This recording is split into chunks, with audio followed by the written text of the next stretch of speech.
Well, it's an happy day in London as the Big Ben has called time on Manchester clubs. You can see you can see how happy Edafe and Precious are looking as they have a place in the FA Cup final for the 2019-2020 season. It was Edafe. We've seen it so many times. We've seen it so many times. We have seen it. Anyways, with that, I welcome you to the Sports Lounge on Elegbeted TV. This season is coming to an end, but we continue to give you consistent reviews of what's been going on. And on today's show, we have a special guest. He's a very good fan of the Sports Lounge. His name is Ifeanyi. Ifeanyi, how are you doing? Fine. Very good, man. Gami, thank you, man. How is everybody now? We're all good. We're all good. Ifeanyi is a Madrid fan, but I'll be getting back to you shortly. Let's meet the man that is showing us his medal that he collected in 1954. Daffy, how you doing? I'm doing fine. If you take away this medal from the Arsenal collection, we will not be the undisputed king of the English FA Cup. So this is part of it, the 1971 English FA Cup winners medal. You can't take it away. I'm sorry. Manchester United are not playing. How can you people just from Man United come from Manchester come to London? I want to bully us. Amanila shows you guys now. Well, let's leave it affair. Let's leave the other finalist who will be representing Chelsea. Is the professor himself. Precious, how you doing? Fine, thank you, Bam. I'm excited. I can tell you are. Bam, you want before we get just Bam, you want this? And I no, I don't want that. I don't want that. I'm fine. Thank you. To wipe your tears, man. Just before we go into the FA Cup review, as you can see, we don't have a Formula One technician here, so it's going to be football all through today. But before we go into the review of the FA Cup games, let's quickly meet Ifeanyi. Ifeanyi is a Madrid fan. Ifeanyi, just quickly give us a brief history on your love for Madrid. When did it start? How did you become a Madrid fan? My dad was always a Madrid fan. I actually started off a Man U fan. But I moved. My dad was a Madrid fan, plus the kind of players Madrid bring up and all that. So I always taking Man U players even, so I had to switch. So you just decided to follow them. You didn't say it well. Man United is the feeder club for Real Madrid. And I don't like that too. We have a lot of feeder clubs, but I would just say they give us the more better players. So they are good feeder club. I can agree with that one. Yeah, they're a good feeder club. Yeah. Well, I don't know why. I think it's an agreement, Sha. So it was not as if it was a particular style of play or anything. It was just the fact that your dad was a Madrid fan that made you make the switch. Yeah, basically, there are a lot of Madrid accessories in my house, jerseys, towels, so many things. So I had to switch. I had no choice. Anyways, it's great to have you on here, and we'll be going through Real Madrid season and how they won the La Liga title. It's the 34th record in Spanish La Liga. But we'll be coming back to you, Ifeanyi. Thank you very much. Now let's go to one of the feeders club for Manchester United since Van Persie to deliver the 20th Premier League title. But it's been a past good day for good match days for us now and Arteta and Edafe. How was the performance for you against Manchester City? He beats Manchester City at their own game in terms of playing out from the back, and so some of Lacazette was brilliant in holding up the play. But how did you see that game? A coach once told me in Sweden that when you play against a team that is obviously better than you, 100%, okay, what you play for is a perfect game.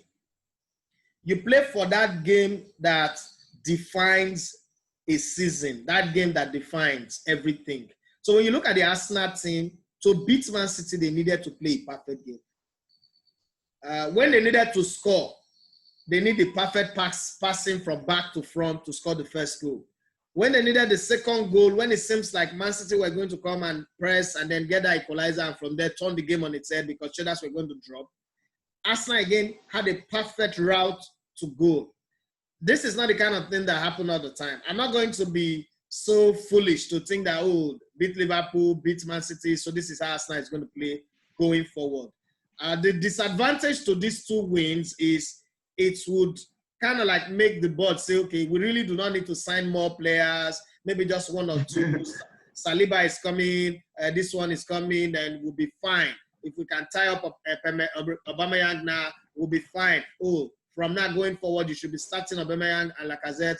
Lacazette will do hold-up play, Aubameyang will score. But you see, the thing is, not every team will be so arrogant like Man City to play high-pressing game and be defending from the center of the field.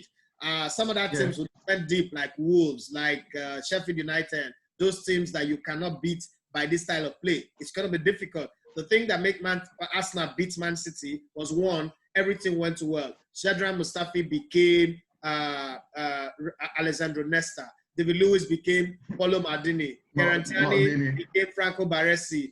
Hector Bellerin became Danny Blind, and everything changed, you know, in that regard. So you look at the team and you feel like, oh, can they put up this performance every season? I'm a football person. Obviously, they can't do it every game. Look at that back line, for instance. Shadran Mustafi, David Lewis, and Garantiani. They cannot match Benjamin Mendy, Aymeric Laporte, or Kyle Walker. But that didn't matter on game day, because on game day, these guys played like they were Trojan warriors. They were like, you know, the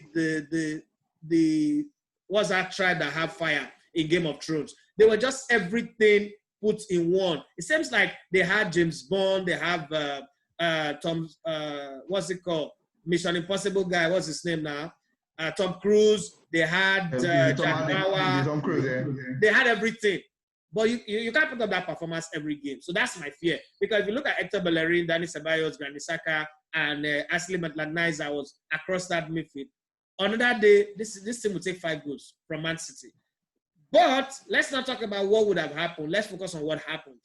Playing a perfect game, also knowing one thing that this game showed me was the fact that if you design a team play that is against the opposition, rather than saying what Wenger used to do for 10 years, play the Arsenal way, irrespective of who is playing, you will lose. But if you design a tactics and say, look, we're not good enough, but let's play to our strength and let's see if we can exploit the mistakes of the opposition, you obviously will win game. That's a new style that I think should happen. Jose Mourinho has been doing it, but for an Arteta who learned under Pep to do an Jose Mourinho over 2 games, I think I would rather pack the bus and win than play the Wenger or the Arsenal way and get beaten. No, thank you, Edafe. Ifeanyi, I know you're not just a Madrid fan. I know you're also a football enthusiast. But Arteta, not only Manchester City, they also beat Liverpool, and that is quite an incredible feat. Do you think Arteta is finding his feet in Arsenal right now, or can we call them one of those victories? I think they are one of, man. This season has been difficult, has been different. So I think the energy is different from when the proper season was starting. So I can't really say. When Arsenal played Liverpool, there was nothing at stake. Really? So I'm not sure. There was nothing really concrete at stake. 100 points. Yeah, but I don't think it was top of the priority.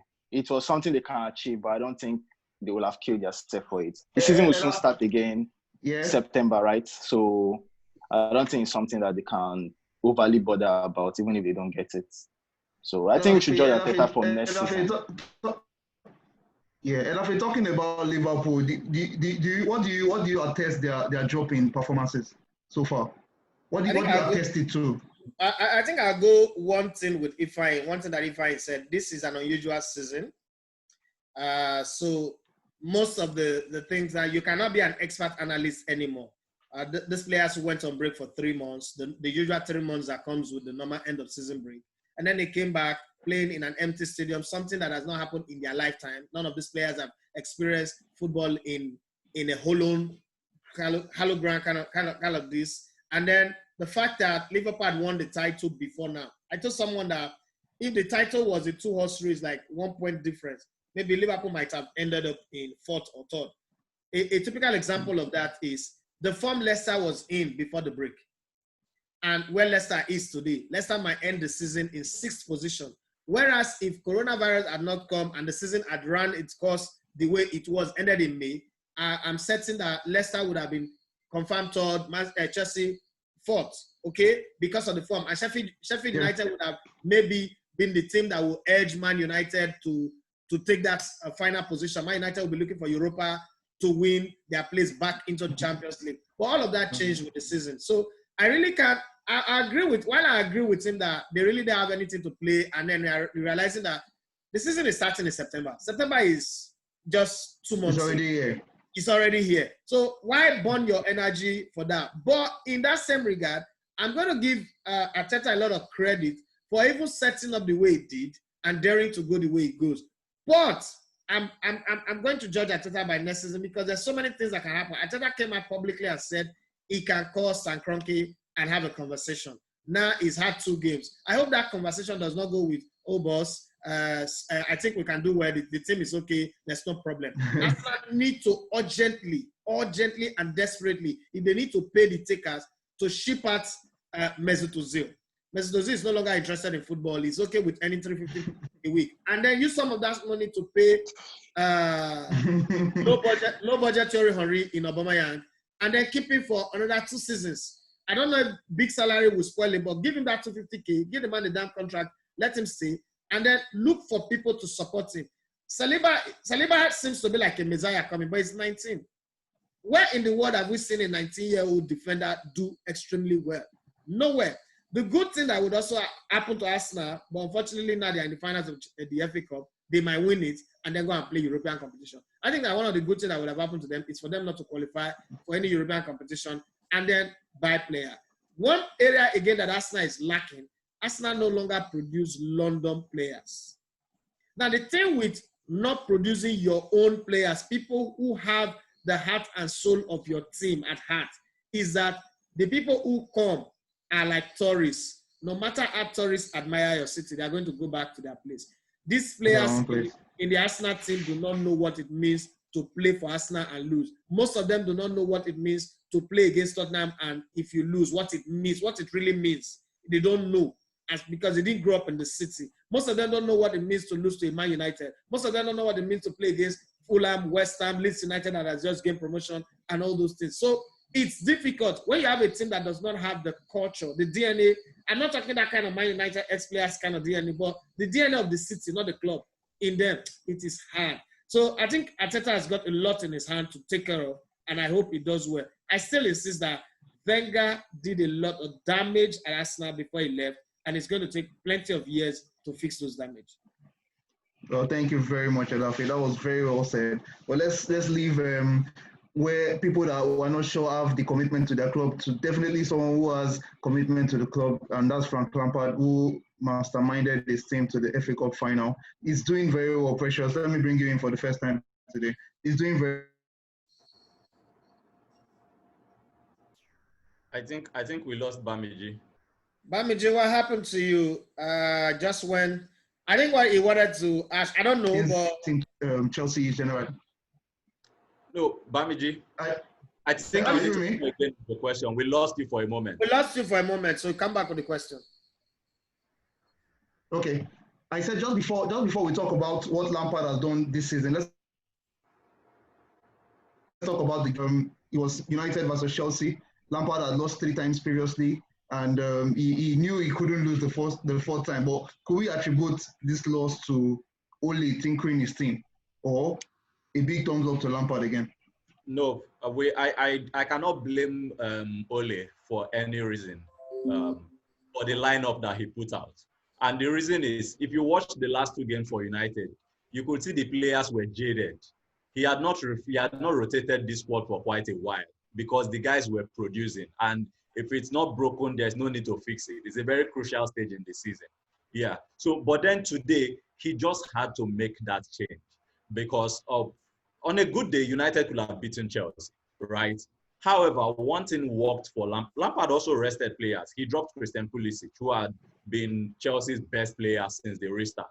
Okay, now the thing is, the first game Chelsea played against United at Old Trafford, the 4-0 drop-in, Chelsea turned up in a 4-2-3-1 formation. And the subsequent games have been 4-2-3-1 and 4-3-3. Today, Chelsea turned up in a 3-4-3 formation. That's something that Ole didn't expect. Okay, so what Chelsea basically did was to match United's formation. United also started with 3 at the back. So they matched United's formation. And then the fact that United started a rookie at left wing back also didn't so much help, right? You can see that a lot of Chelsea, the goals from Chelsea came from attacking United's left side. Yeah. Okay. Willian and Aspilicueta and James. Imagine James. James had a field day. He was bossing the young man. Okay. So today you have to give credit to Frank Lampard. No disrespect to Ole. Ole did what he would have done. He rested his players. And Lampard got a good win, a well-deserved one. He turned up similar to what Arteta did. You don't need to. At the other times, Chelsea was trying to boss possession, win the beautiful win. But this time around, they ceded possession to United and then attacked United with precision. Got their goals at critical times in the game and killed off the match. Okay, yeah, and then the game today actually gives me some kind of feeling about 2017. In 2017, Antonio Conte did something similar against Spurs at Wembley, the 4-2 win for Chelsea, where he dropped Eden Hazard and Diego Costa to the bench and started with Nathan Ake as a left centre-back. It was shocking, but Chelsea went on to win the game. That was a tactical surprise. So if you are thinking like Ole, you have played this guy and he had played you with 4-2-3-1 and 4-3-3 all through the season, and then suddenly today he turns up with a 3-4-3. Automatically, you have to start to manage the game inside the game. You can't blame the manager for anything. Yeah. And United lost today. It's one of those things. They move on. It wasn't an entirely bad day for Manchester United fans. I think United fans should be happy. Jose Mourinho did them a favor. Let me tell you the implication of this. Is that Leicester City has to beat United with at least 2 goals at the King Power Stadium to make the top 4. I honestly... They are currently on the same goal difference. Manchester United need to win their game against West Ham before we can come to that conclusion, because Leicester is still on top of United because of goals scored. There's West Ham they are literally safe in the Premier League. They almost, and there's this thing about satisfaction. Yeah, that's the same thing that is happening to Liverpool now. They are on holiday now. Okay.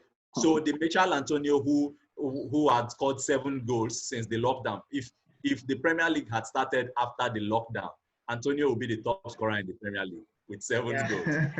So you will see that Antonio now at Old Trafford and you wonder where the fire went. So I think United has this title, the Wenger Trophy. They have that title now. It's in their hands to lose now. I don't see Leicester coming back. Ifeanyi, let me come to you on Manchester United. Ole he devised a winning team, and would you say he was scared reverting back to a back 3 instead of using the same formula that's been working? Although, like Precious has said, United started looking tired, but shouldn't he have just stayed with the winning formula that he was using? Like he said, like Precious said, the team is tired. So he has to do something. And Aubameyang is on form.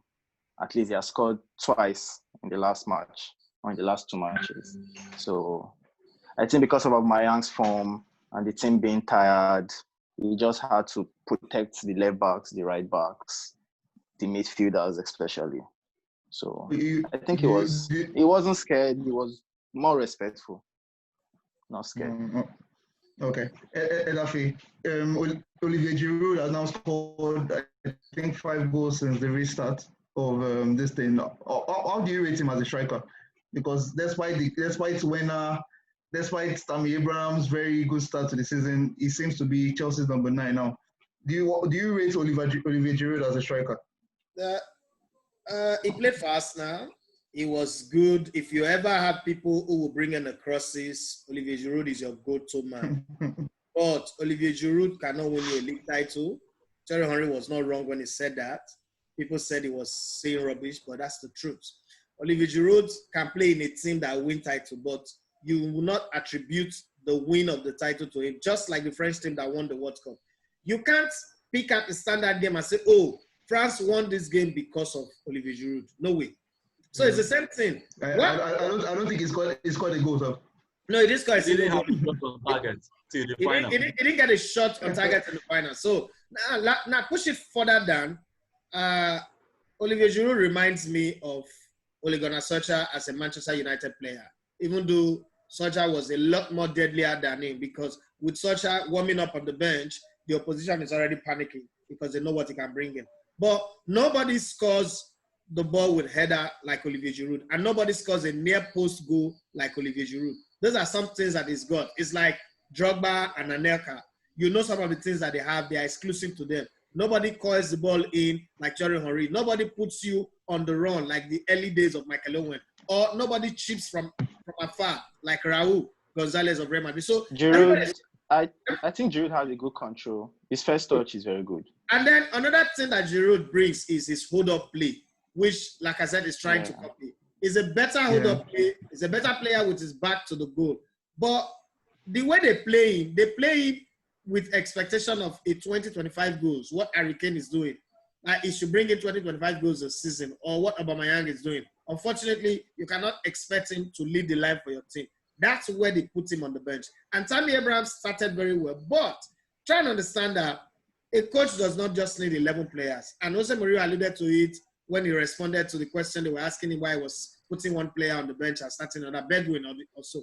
A coach needs a pack of those who will start and those who can come from the bench to do damage when they are called upon, whether it's 5 minutes, 10 minutes, 20 minutes, 30 minutes. Then a coach also needs players who will substitute for tiring players and players that their legs are beginning to go weak because their experience is no longer able to carry them for that long marathon stretch of the season. Rating him overall, I rate Olivier Giroud any day, anytime as a second striker that will be in a team, not as the guy who leads, but somebody who comes from the bench to help finish the work that the others have done. Thank you very much, Edafe. So let's move from England, from one French striker to another French striker who really stepped up this season. And Ifeanyi, I'm going to start by saying congratulations on Ala Madrid. It's your first title in 3 years. So well, I'm going to let you have the floor before I allow Edafe and Precious hit you up. So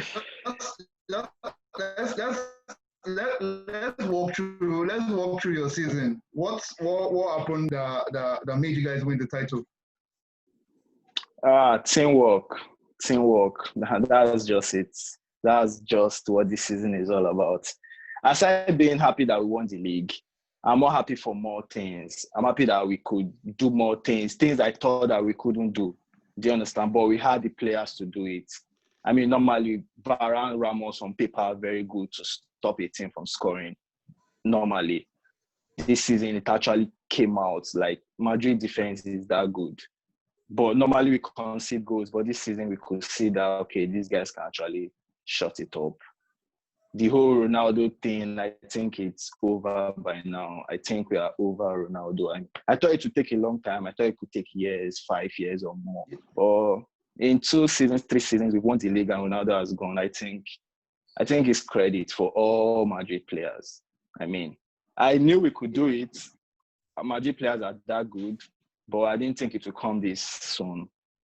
We did it without Hazard being on form, without Bale being on form. I mean, these are probably like our 2 best players, potential-wise. So this season has been good. Teamwork, especially, I give credit to Zidane. I think now I can agree Zidane is a tactical genius. I mean, we saw it in the Super Cup. We saw it in some matches in La Liga.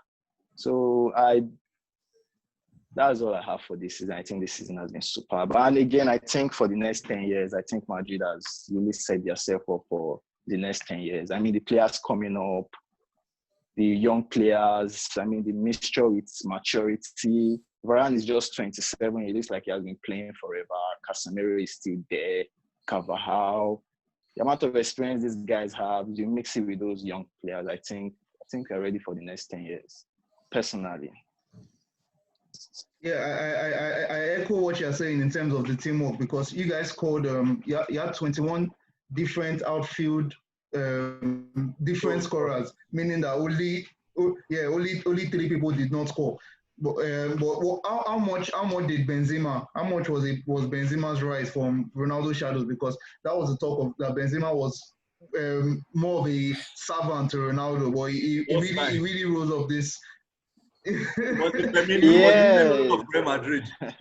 Exactly. Yeah, well, Benzema, I think Benzema has always been good. It's just Ronaldo's shadow. I think that was a season he scored more than what he scored this year in the league.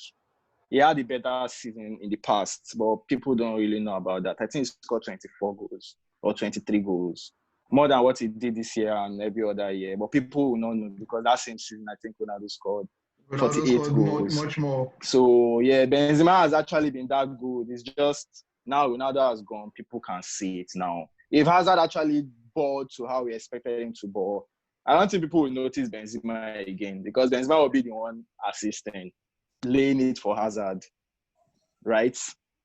I think so. Well, if you say so. I think so. Let me come to Precious. Precious, Zidane, you could really say Zidane had something to do with the defense transformation. Real Madrid, because of their expansive football, they are very, very subtle, or they are very susceptible to conceding goals. But this season they conceded only 23 goals in 37 games. So how much did Zidane put in work in terms of those numbers? I've always said that one of the biggest legacies Jose Mourinho left for Real Madrid is Sergio Ramos. Okay, before Jose Mourinho came in, Ramos was shunting between right back and centre back. Jose Mourinho was the guy who laid that foundation of the Sergio Ramos we know now, who instilled that defensive discipline. He literally turned Sergio Ramos into the commanding centre back that he is today. Before we started this show, we're having a conversation off air, and then Daffy was saying this kind of football Zidane has played this season is something that Fabio Capello was criticized for in the past. It's the same template which Jose Mourinho plays as well, okay? With emphasis on defensive solidity first before going offensive. Yeah, so that's basically what Zidane has done. You don't have a Ronaldo who will score you bucket load of goals. You have a Karim Benzema who is more like a false nine. He will not bring you that kind of figures that Ronaldo will bring. And then you also brought in an Eden Hazard from Chelsea, who is best ever goal scoring league season for Chelsea was the 17 goals he produced last season. That's not 17 goals will not drag you over the line when you're competing against Lionel Messi. Okay, so you have two guys in Eden Hazard and Karim Benzema who, potential-wise, in quotes now, will give you similar numbers. Similar. Okay, so Zidane won this title for two reasons. One, the epic fall at Barcelona, right?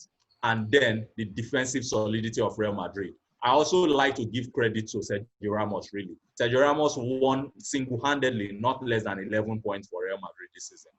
Not less than 11 points he single-handedly won Madrid. And for a centre-back, scoring 10 goals in the league is massive.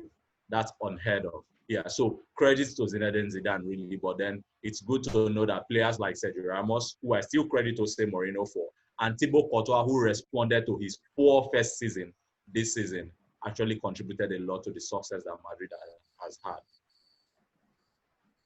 Thank you, Precious. Edafi, let's further the discussion on Zidane.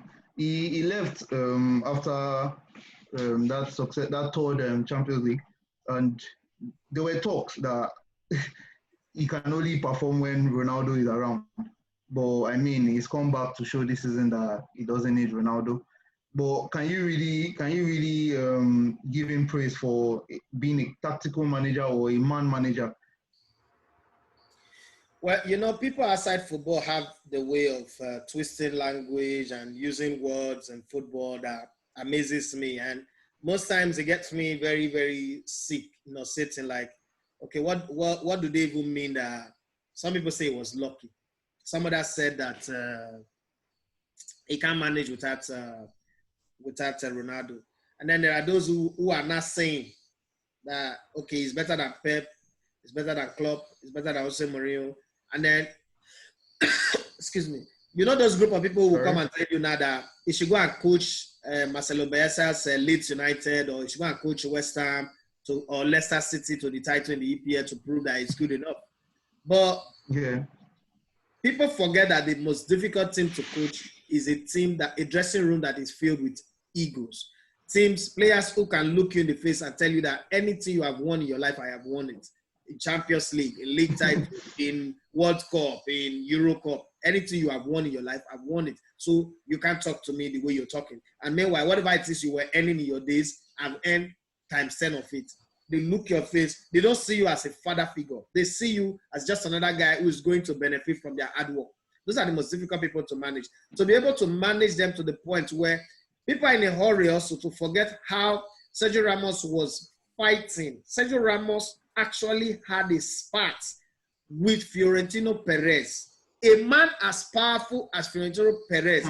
Sergio Ramos has so much spat. He told him that, put me on the transfer and I will leave. As in, he told him that he doesn't know what he's doing. That kind of man, you see, Zidane is still able to walk into the dressing room and get him to deliver.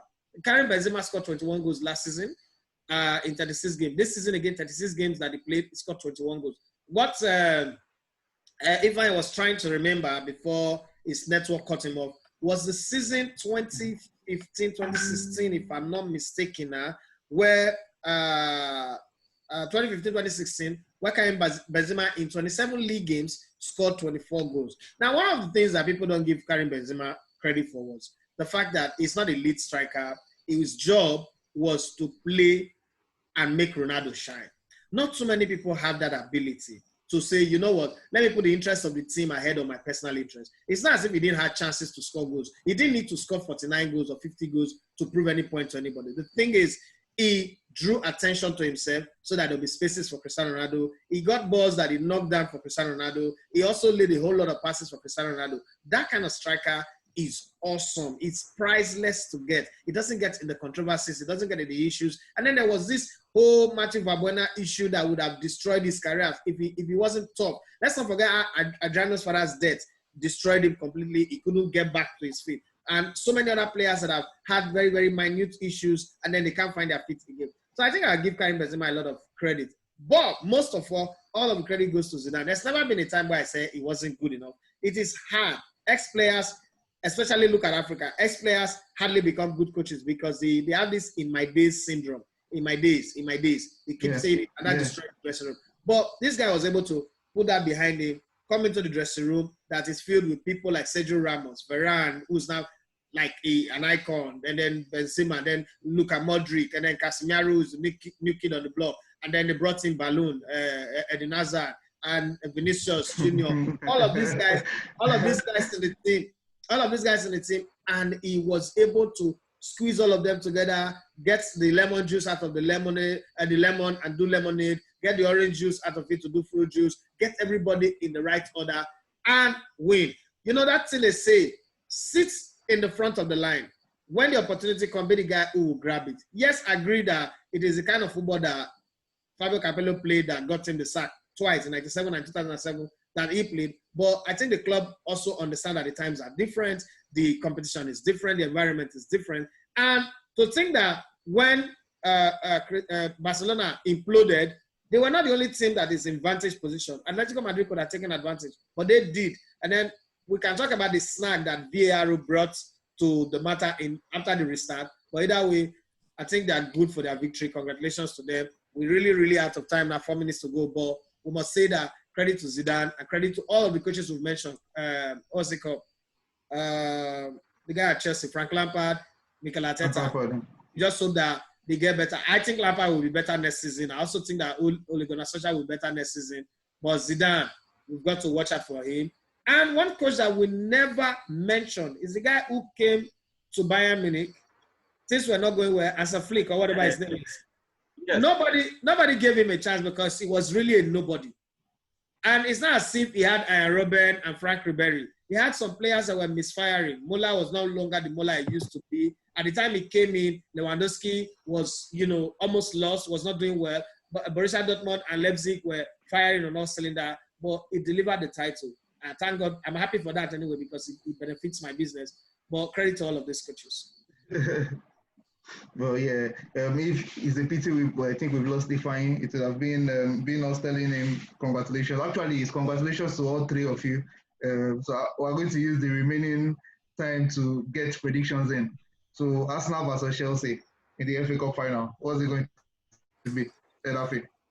If I need to be honest, I think Chelsea have a better team than Arsenal right now in terms of the squad depth, but there is a lot of chink in the armor that can be exploited. If Arsenal can beat Liverpool, if Arsenal can beat Manchester City, they will look at those two teams and say, truth be told, those two teams are way, way better than Chelsea. But I hope that they don't get carried away. I hope Arteta can play like the 2005 FA Cup finals that Arsenal played against Manchester United, which is one of Arsene Wenger's best games for me.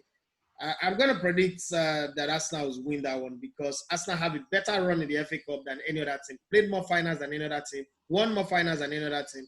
And when they played Chelsea in the finals of the FA Cup, they seem to have it better than Chelsea, head to head. The same way the history against Liverpool, Man City worked in Arsenal's favor. In 2 weeks' time, I'm going with Arsenal to win. Another medal. I give us a scoreline quickly before Precious gives us his own. 2-1. 2-1 will be fine. So to Arsenal for Edafe. Precious, what about you? Quickly give us a prediction. Either going to see a repeat of the 2017 final where Arsenal won by 2-1, or we will see a repeat of the Europa League final where Chelsea won by 4-1. 4 goals where? 4 goals where? My friend, go and sit down. Why are you the vex now? My friend, go and sit down. 4 goals for what? That Chelsea team. That Chelsea team will beat Arsenal. We'll score 4 goals against Arsenal.